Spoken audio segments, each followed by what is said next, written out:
नमस्कार, स्वागत है आप सभी का इस लाइव वीडियो में। इस वीडियो के माध्यम से हम गत भर्ती परीक्षाओं में हाल ही में पूछे गए जो प्रश्न हैं उनके ऊपर हम चर्चा करेंगे। जैसे आज हम सवाल यहाँ ले रहे हैं वो ये है, 800 रुपये की धनराशि पर 5% वार्षिक दर से 73 दिनों का सरल ब्याज क्या होगा। तो यहाँ पर अपन देख पा रहे हैं कि सरल ब्याज की ये बात कर रहा है। सरल ब्याज की जब बात कर रहा है तो अपने पास में सबसे पहले जरूरी बातें ये निकल के आती हैं कि साधारण ब्याज या सरल ब्याज का एक टॉपिक तो होता है जिसके अंतर्गत 3 टर्म अपने को ध्यान रखने होते हैं। पहला होता है मूलधन, दूसरा होता है दर और तीसरा होता है समय। यहाँ पर मूलधन वह राशि होती है जो ब्याज पर उधार दी या ली जाती है। नंबर 2 कि उस राशि पर किस दर से अपने को ब्याज मिलेगा, वो होती है दर। तीसरी चीज आती है समय कि वह धनराशि कितने समय के लिए उधार दी गई है। तीसरी चीज यहाँ पर आ जाती है वो है साधारण ब्याज।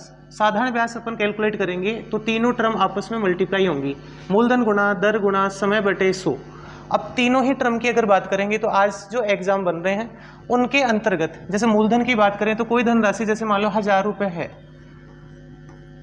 उसकी ब्याज की दर मान लो 10% है और मान लो वो धनराशि 2 वर्ष के लिए उधार दी गई। इस तरीके के सवाल नहीं पूछ करके आजकल वो क्या करता है, या तो रेट ऑफ इंटरेस्ट को यहाँ से कुछ चेंज करता है या यहाँ पर इस चीज को वर्ष में देने के स्थान पर दिन या महीनों में इसको दिया जाता है। तो जैसा कि हम देख पा रहे हैं ये पहला ही सवाल इस पैटर्न से है। इस सवाल की हम बात करेंगे कि 800 रुपये की धनराशि पर 5% वार्षिक दर से। तो अब यहाँ पर पूछ सरल ब्याज रहा है तो अपने को पता है साधारण ब्याज क्या होगा। तो मूलधन कितना है 800, दर कितनी है 5% और समय की जब बात कर रहे हैं तो दिया कितना है 73। आप यहाँ देखेंगे कि 73 जब हम ले रहे हैं और जब दिन दिए हों तो एक वर्ष में दिनों की संख्या कितनी होती है, ये तो फॉर्मूले का 100 आना ही आना है। और यहाँ पर ये 73 वर्ष की बात कर रहा है तो वर्ष में दिन होते हैं 365, तो यहाँ पर 365 भी रहेगा। अब अगर हम देखें तो 2 0 आपकी ये कैंसिल आउट हो रही है और ये जो 73 है ये सीधा 73 का एक बार पाड़ा पड़ेंगे, 5 बार इसको सीधा डिवाइड करता है। अब आप देख पा रहे हैं कि 5 से 5 ये कैंसिल हो रहे हैं। तो हम यहाँ पर आंसर की बात करेंगे तो आंसर बन रहा है 8 और इस आधार पे जो विकल्प है वो बी आपका आंसर बन जाता है। अब ये क्या कहानी है, दिनों के ऊपर से कैसे ले रहा है, इसको थोड़ा सा हम समझते हैं। यहाँ देखिए, यहाँ पर वो इसकी सीरीज में इसको चलाता है। जैसे 73, तो 73 को हम ले रहे हैं तो 365। अब 365 के संदर्भ में भी 2 बातें हैं। आप देखिए जरा, वर्ष जो होता है 2 टाइप के होते हैं, या तो साधारण वर्ष होगा या लीप वर्ष होगा। आप सबको जानकारी होनी चाहिए कि लीप वर्ष वह वर्ष होता है जिसके अंतर्गत फरवरी 29 दिन की होती है।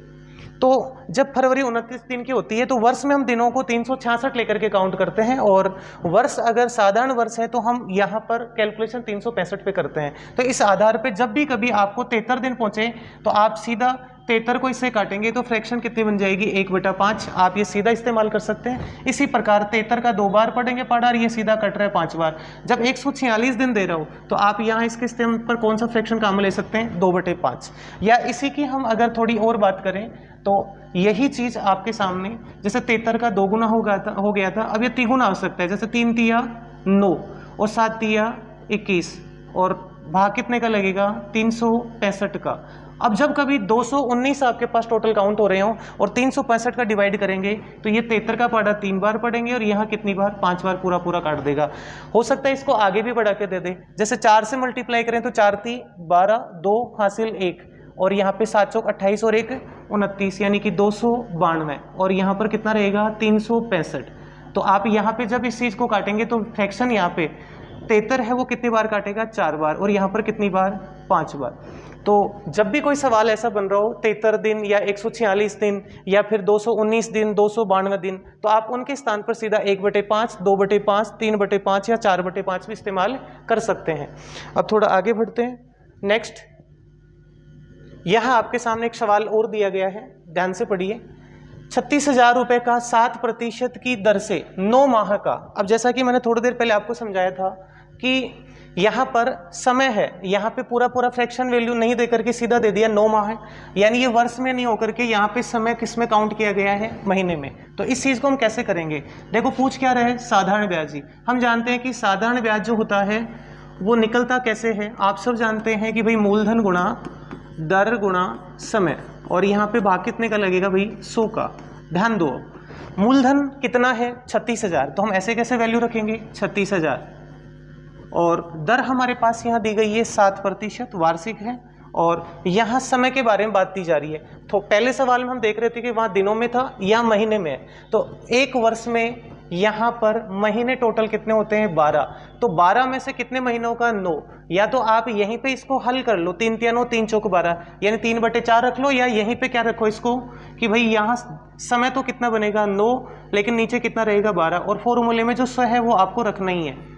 इस प्रकार से आप देखो 2 0 तो ये कैंसिल आउट कर देंगे, ये 12 सीधा कितनी बार काट रहे हैं 3, और ये 0 यहाँ पे बची हुई 30, और ये बच रहा है आपके पास 9 × 7, तो 9 7 63, 63 को 3 से गुणा करेंगे तो 1 0, और 63 × 3 तो 3 × 9 और 6 × 18।